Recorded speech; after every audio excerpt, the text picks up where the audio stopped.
साथियों, राज्य के नियोजित शिक्षक अभी तक स्पष्ट नहीं हो पा रहे हैं कि 1 जनवरी 2025 को ज्वाइन करें या 2 जनवरी से लेकर 7 जनवरी 2025 के बीच ज्वाइन करें। किसमें फ़ायदा है, तो हम फायदे को लेकर उपस्थित हो चुके हैं और आपके सारे प्रश्नों का उत्तर एक लाइन में देंगे। इससे पहले आपसे छोटा सा अनुरोध है, आपने हमारे चैनल को अभी तक सब्सक्राइब नहीं किए हैं तो बिहार टीचर न्यूज़ अपडेट के लिए हमारे चैनल को सब्सक्राइब ज़रूर कर लीजिएगा।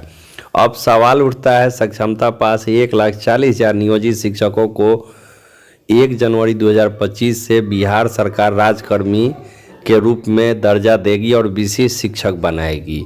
लेकिन शिक्षकों के मन में यह चल रहा है, संशय बना हुआ है कि आखिर हम ज्वाइन करें तो कब करें, 1 जनवरी को करें या 2 से 7 जनवरी के बीच में ज्वाइन करें। तो सबसे पहले हम लोग 1 जनवरी को योगदान करने वाले शिक्षकों के बारे में देखते हैं कि 1 जनवरी को अगर आप ज्वाइन करते हैं तो सबसे पहले आपको एनपीएस का लाभ जनवरी 2025 से मिलना शुरू होगा। दूसरा हम बात करें कि आपका जो वेतन दिसंबर में नियोजित शिक्षक के रूप में बना था, मूल वेतन 30,420 2005 और 7 वाले पर, इसी पर समझ लीजिएगा आप लोग भी।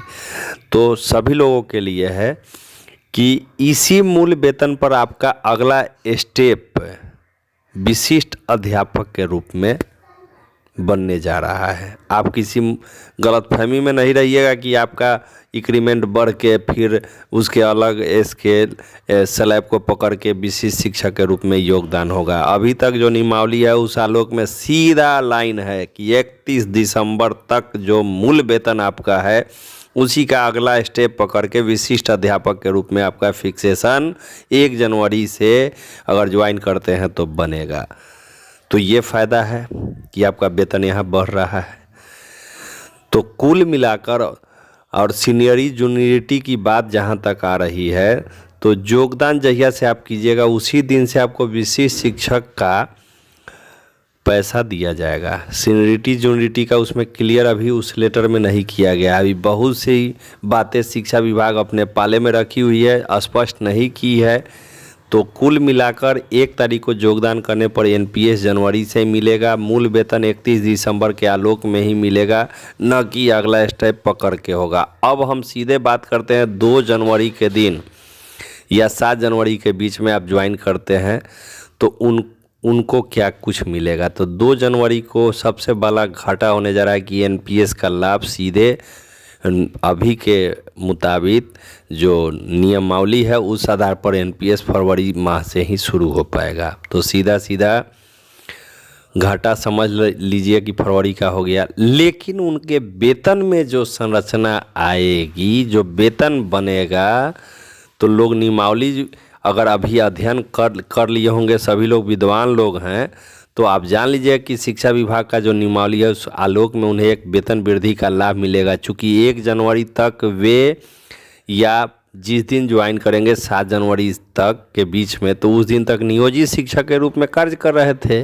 तो उनका वेतन निर्धारण तो 1 ही तारीख को होगा। जो दिसंबर का मूल वेतन है उसका अगला स्टेप नियोजित वाला में है तो उनका बढ़ जाएगा और उसके बाद वो ज्वाइन करेंगे विशेष शिक्षक के रूप में, तो उन्हें वेतन वृद्धि का लाभ जो है अगले स्टेप जो बनेगा उस पर होगा। तो कुल मिलाकर 1 जनवरी को जो ज्वाइन कर रहे हैं उनका मूल वेतन 31 दिसंबर तक के बाद वाले स्टेप को पकड़ के वेतन निर्धारण किया जाएगा और जो 2 या 7 के बीच में करेंगे उनका एक वेतन वृद्धि हो जाएगा। उसके बाद का जो स्टेप होगा विशिष्ट शिक्षक का, उससे मूल वेतन से उनका फिक्सेशन शुरू हो जाएगा। तो फ़ायदा यहाँ वेतन का होने जा रहा है, एनपीएस का घाटा होने जा रहा है। सीनियरिटी जूनियरिटी को लेकर अब फिलहाल कोई प्रभाव नहीं है, कोई दिशा निर्देश नहीं है। वेतन बढ़ने जा रहा है। 2 से 7 जनवरी के बीच में ज्वाइन करना फ़ायदेमंद है। 1 महीना एनपीएस नहीं मिलेगा। इतना 20 साल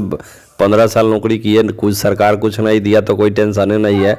तो नियमावली के आलोक में जो विभिन्न नियमावली शिक्षा मित्र से लेके आज तक का जो नियमावली है उसका अध्ययन करने के बाद कुल मिलाकर 2 जनवरी को ही फ़ायदेमंद है। अब सब विवेक पर हम छोड़े जाते हैं। आपको क्या करना है न करना है, मैं 2 तारीख के बाद ही ज्वाइन करने की योजना बना रहा हूँ। फिलहाल अभी तक के अपडेट के लिए इतना ही। अन्य अपडेट जैसे ही मिलेंगे आपको जानकारी उपलब्ध करा दिया जाएगा। और हाँ, आपसे छोटा सा अनुरोध है कि आप हमारे चैनल को अभी तक सब्सक्राइब नहीं किए हैं तो कर लीजिएगा बिहार टीचर न्यूज अपडेट के लिए। धन्यवाद।